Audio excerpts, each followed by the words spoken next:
Fall is all about cozy comforts, and with Hero Bread, you can enjoy all your favorites and still hit your health goals. From breakfast bagels and meal prepped enchiladas to mouth-watering burgers and cheesy noodles. You won't believe Hero Bread's options have 0 to 5 grams net carbs and are high fiber from the taste and texture. And right now, Hero Bread is offering 10% off your order. Go to hero.co and use code FALL25 at checkout. That's FALL25 at hero.co. All figures are per serving of Hero Bread. Contains 2 to 18 grams of fat per serving. See the product nutrition panels on hero.co for more information. Welcome to Growing Your Team, a podcast designed for small business owners seeking to grow their company with the help of employees and contractors. Your time is limited, which means growing and leveraging teams is essential for business success. The Growing Your Team podcast is the place to learn tips and techniques designed to help you know when it's the right time to hire, how to select perfect fit team members, and how to maximize productivity while creating a positive work environment. Drawing from her 10-plus years of leadership and hiring experience, here is your host, Jamie Van Kuyk. Hello, Jamie Van Kuyk here, and welcome back to the Growing Your Team podcast. For today's episode, I am playing for you the audio from a live I did in my Facebook group, Growing Your Team. During this live, I shared with my audience 3 ways to avoid discriminating during the hiring process.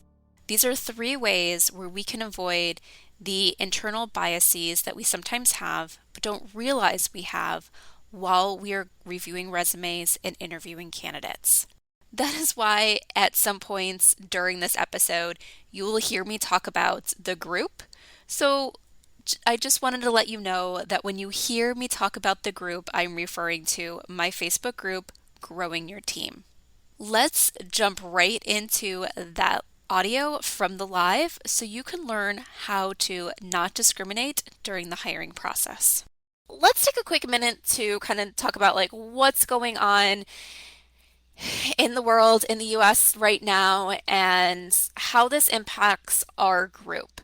I posted a post on Friday and, kind of talking about a little bit of where I was standing with everything. I've did share some things in this group, but not a lot because when it comes to the whole Black Lives Matter movement and a lot of the protests and everything going on here, I really didn't know what to say. I am definitely a true introvert when it comes to things, so I was absorbing a lot of information. And one thing about an introvert is you listen. You speak when you feel like you have something important and impactful to say. And I felt like there was a lot of things. It was like, ooh, I want to talk about this, but this person can say it better. This person can say it better. I don't know what to say. I don't know how to make an impact.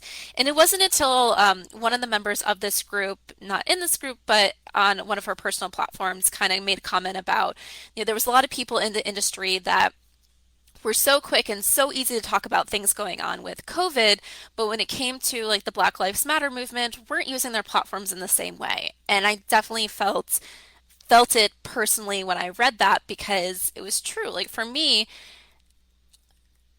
COVID, even though it still is a global health pandemic, it very quickly impacted businesses, with businesses having to shut down, reevaluate their hiring decisions and everything going on there. So I was able to easily transition everything that I was talking about from then a COVID lens, being like, okay, well, maybe this is happening to you because of COVID. Maybe this is something you're having remote employees or team members for the first time. Maybe you are debating whether it really is the right time to hire. And these are all things that I kind of talk about anyway, but could easily take with a COVID-19 lens. But at first I was struggling of what exactly do I talk about on my platforms when it comes to the Black Lives Matter movement. Because like I said, when it comes to a lot of the social justice and social reform and all this, that I didn't know enough and wasn't prepared enough to really speak up, besides just sharing memes or stuff that other people were doing. And I was like, I kept having this internal struggle of, is it enough? What can I do? And also the reflecting back of why people are following my business page, listening to my podcast, joining my group, and all that around this. And it's because we're all business owners. And we all either in the process of growing and managing teams or want to grow and manage teams. So with that, I was having a struggle at first being like, okay, there's this huge social thing, human rights issue thing going on.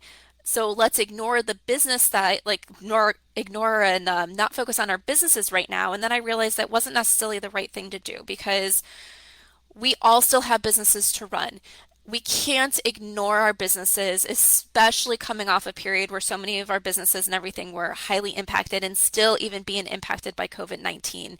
Financially, most of us cannot make a decision to say, we're just going to ignore our businesses and focus on what's going on, the human rights issues that are going on around us. So, with that also being said, in our businesses, we have the ability to start making the change that is needed. We have the ability to show and stand up and be an ally and be anti-racist and be everything in our business.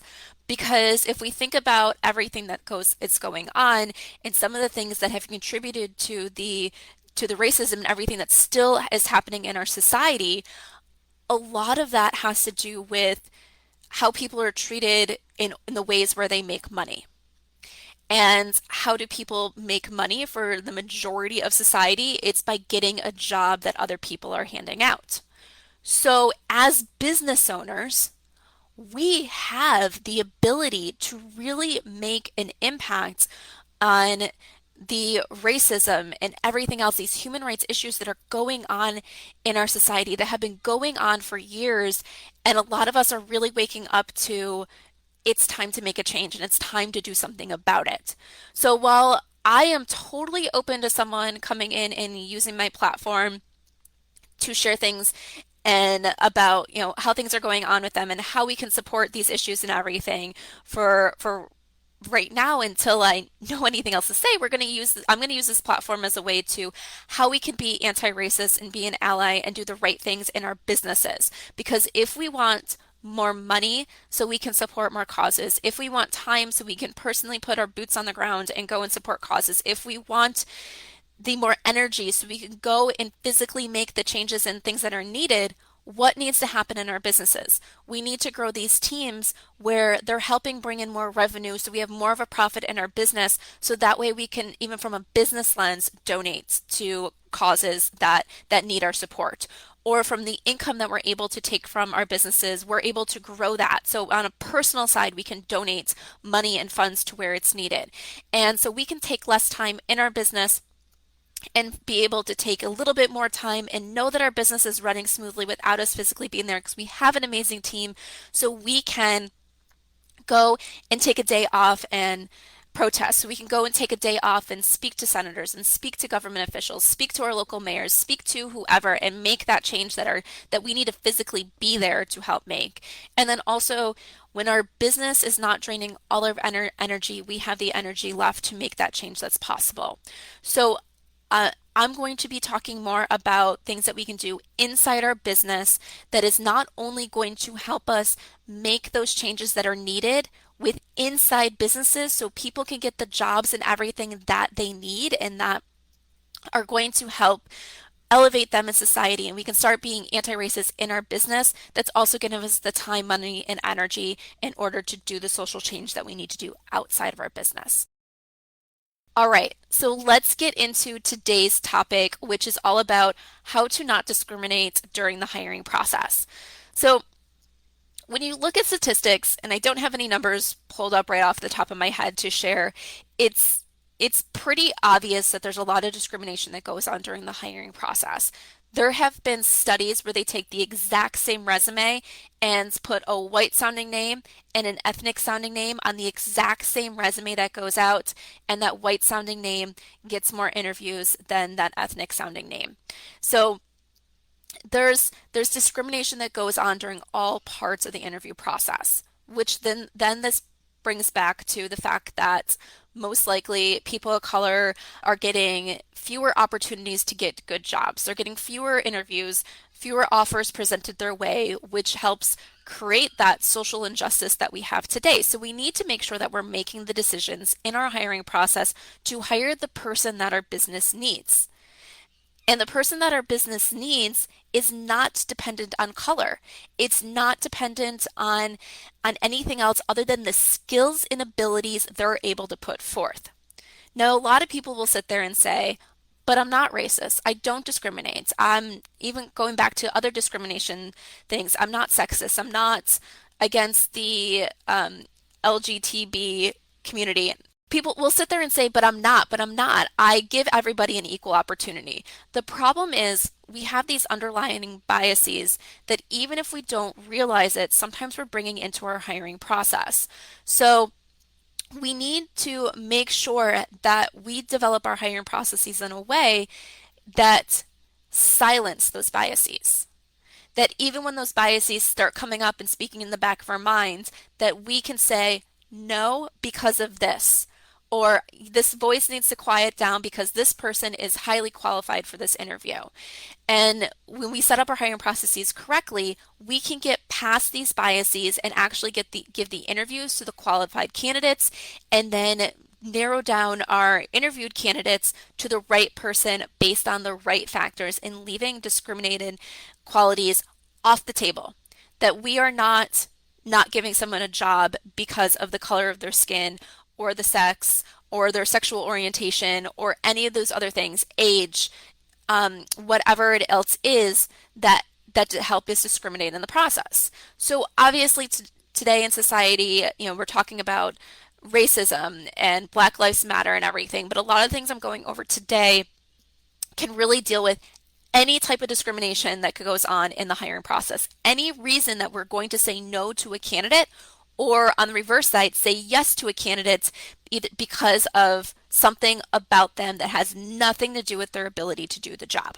All right, so let's dig in with number one out of the 3 ways that you can avoid discrimination in the hiring process. So number 1 is reviewing the resumes. You need to make sure you're actually reviewing the resumes based on, can a person do the job, not based on any feelings or emotions or anything you have with anything that might come up. So like as I talked about, there were the studies done where you have a white sounding name and a name that could be, let's say, a Black person or Hispanic person or anything else like that on the resume, exact same resume, and that white sounding name is going to get more interviews than that other resume that is the exact same resume, just with the name changed, but the name change makes that person believe who's reviewing the resume that this person is a person of color. And discrimination comes out. They don't know they're doing it. They just look at that resume and say, nope, this one's not qualified. And maybe there's even some people who say, no, this person's definitely not qualified because I believe they're a person of color. So we need to make sure we're not doing that. And how do we make sure we're not doing that? In the way that I teach all my clients is that you know what you're looking for on a resume, and typically there's 3 things that are must-have criteria that you are looking for on a resume, that someone must have these 3 things in order to get an interview. If they have these 3 things, they get an interview. If they don't have these 3 things, they most likely don't get an interview. It's like a checkbox. This person needs X, Y, and Z. If they have X, Y, and Z, they get an interview. If they don't, they do not get an interview. So when you start looking at this, you start ignoring everything else that's on the resume, and you're looking for these things specifically. So maybe, for example, one of the things is they were in a role where they had direct customer service experience before. So they did something where on a daily basis or on a project basis, they were speaking directly with the client or with a customer in some regard, because your position that you're filling has they have to have daily interaction with the customer. They're owning those relationships. So you want to make sure that you're bringing someone in who has some experience owning that customer relationship. So that's what you're looking for. I also tell people with this is we're not looking for specific job titles, because even with some job titles where you're like, well, they need 10 years of experience in the field, so obviously they're going to have this title. A lot of times that's not true, because some companies get creative with their titles. Some companies don't really use the job titles, or what they did as the core of that position had nothing to do with the job title that they actually had. So for example, for this, my first full-time job out of college, I was giving a title of Director of PR and Marketing. Well, first off, I had not enough experience to really be considered a director of PR, but they wanted a fancy title to put in front of their clients. I did one project the entire year and a half that I was there that it was around PR or marketing. One project the entire year and a half that I was there around that. What did I do the rest of the time? I was pretty much doing account management and project management work. So if someone just looked at that title, they could say, well, she was a director of PR and marketing. Now she's applying for an account management position.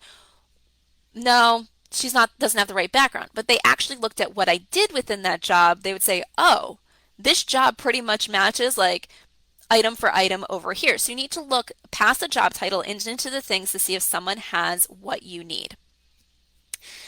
So that is what number one. You need to make sure that you're reviewing the resume for the information that you need and ignore everything else.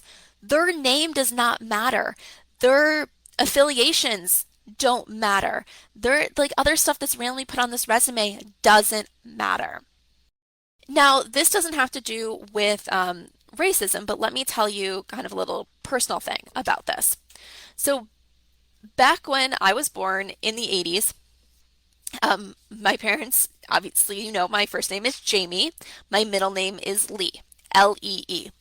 My parents gave me this name that, even though I was female, if it was on a resume, could be mistaken as a male name. And I remember my mom saying to me at one point in time that part of the reason they did that was because, especially in the 80s, you know, it's gotten better for women, but especially in the 80s, women were highly discriminated against in the interviewing process and hiring process.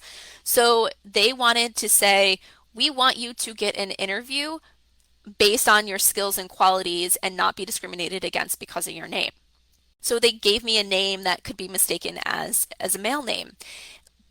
But we shouldn't have to do that.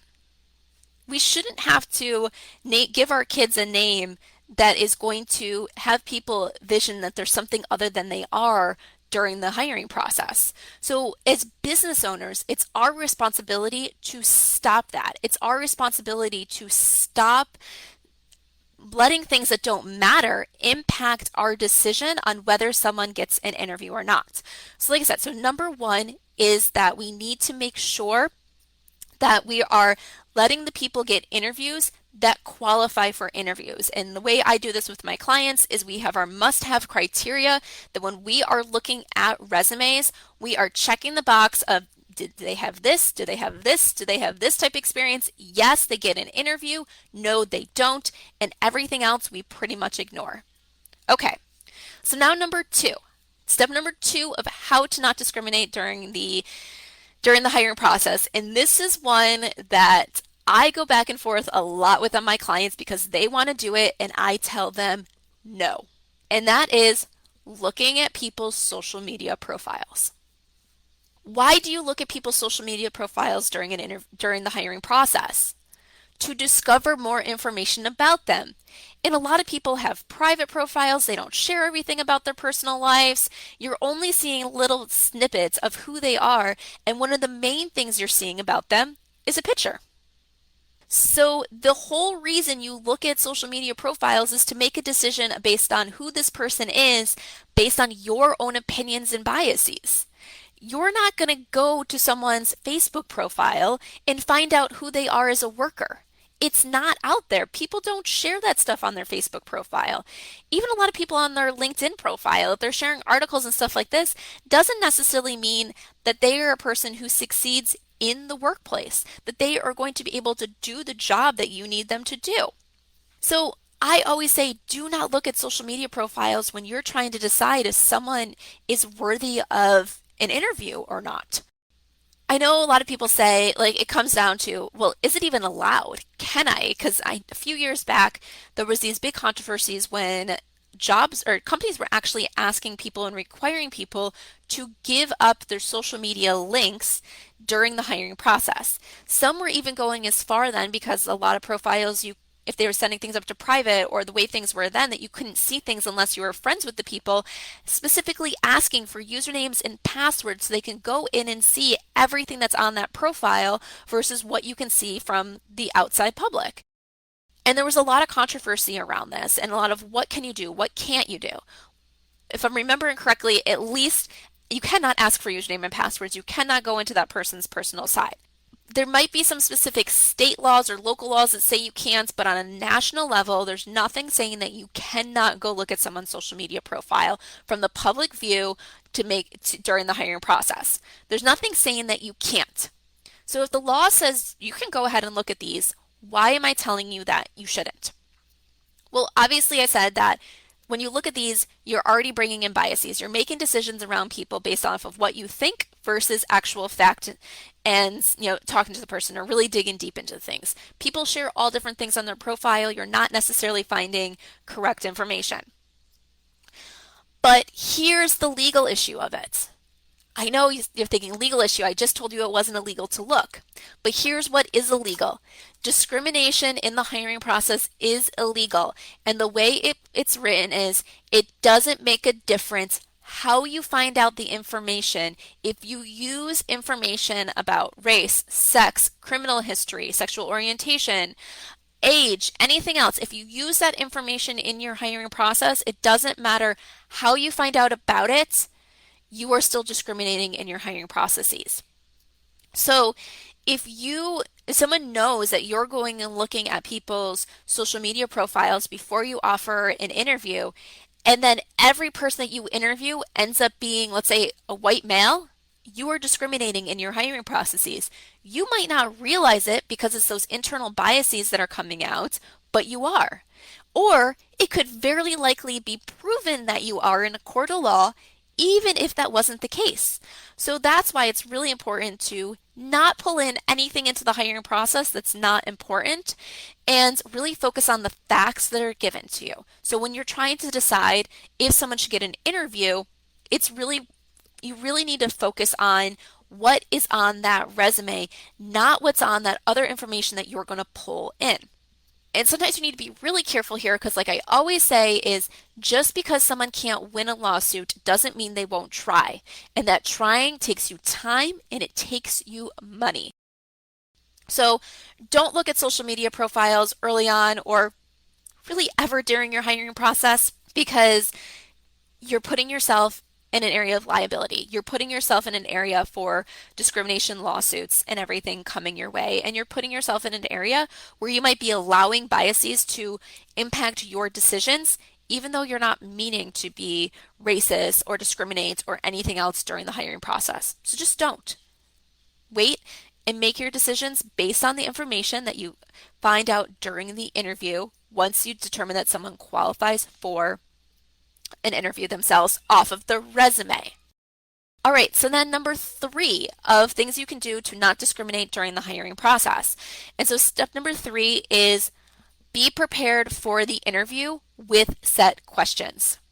You really want to ask good questions during the interview process, ones that are going to uncover, can this person actually do the job? Right? So you don't want to go through and ask a bunch of questions that are just time wasters. But the most important thing about preparing ahead of time for the interview and having questions ready is that then you're being fair and asking the same questions to everybody. What happens when a lot of people start to bring out discriminatory feelings and everything during the interview is maybe the first time they're seeing that person. So someone walks into that interview and it's not who they expected. Or it's someone where they're like, oh, well, this person might be XYZ or this person is XYZ. So I started having these biases that come up where you don't necessarily want to give this person a job. So you start doing one or two things. You either throw them kind of like easy questions because, this person's just not worth your time and you just want to get the interview over with. And then you're going to go back and it's like, well, they didn't tell me that they could do XYZ, so they must not be good for the job. But the whole reason they didn't tell you that they could do XYZ is because you never asked about it. But you asked these other candidates about it, so they gave you the information that you needed to determine if they were qualified for or not. On the flip side, you start asking really hard questions that might have nothing to do with the job, questions that you know that a person of the level that you're interviewing would never really be able to answer, would not have the background or skills or anything that are going to show that they're experts in that area. So you adjust your questions. So you pretty much throw them hard questions to eliminate them, but you're eliminating them on things that don't matter. So when you ask the same questions of everybody and questions that you prepared ahead of time, you can then actually compare candidate A to candidate B. And you can say, okay, candidate A has this stuff that proves they're qualified. Candidate B doesn't have those same things. Candidate A is going to be better here. Okay, let's look at the next thing. Candidate A, once again, is going to be better here. Candidate A is going to be better here. Okay, candidate A is who we need to hire because they have the experience that's best for this job, that is going to get our company to the next level, that's going to be the self-leader in this role, or whatever it is that you need for that particular position. So when you ask the same questions, you can compare apples to apples and decide who is qualified and leave out all those things of all those discriminatory factors and everything. So you need to go in and give each person the same and fair interview. And what happens a lot is we don't. We go in and we lowball questions. We go in and we ask hard questions. We go in and ask questions that don't matter when we don't prepare. So when you prepare and you ask every candidate the same question, you then can compare the candidates equally and see which one is actually better for the job. And then you're making the right hiring decision versus the hiring decision that is based on your biases. So let's do a quick recap of what these three things are of how to not discriminate during the hiring process. So 1, know what you're looking for on the resume and look for those items. So like I like to put it is you have your must-have criteria, that this is what you're going to say a candidate needs to have in order to get an interview. If they have it, they get an interview. If they don't have it, they don't get an interview.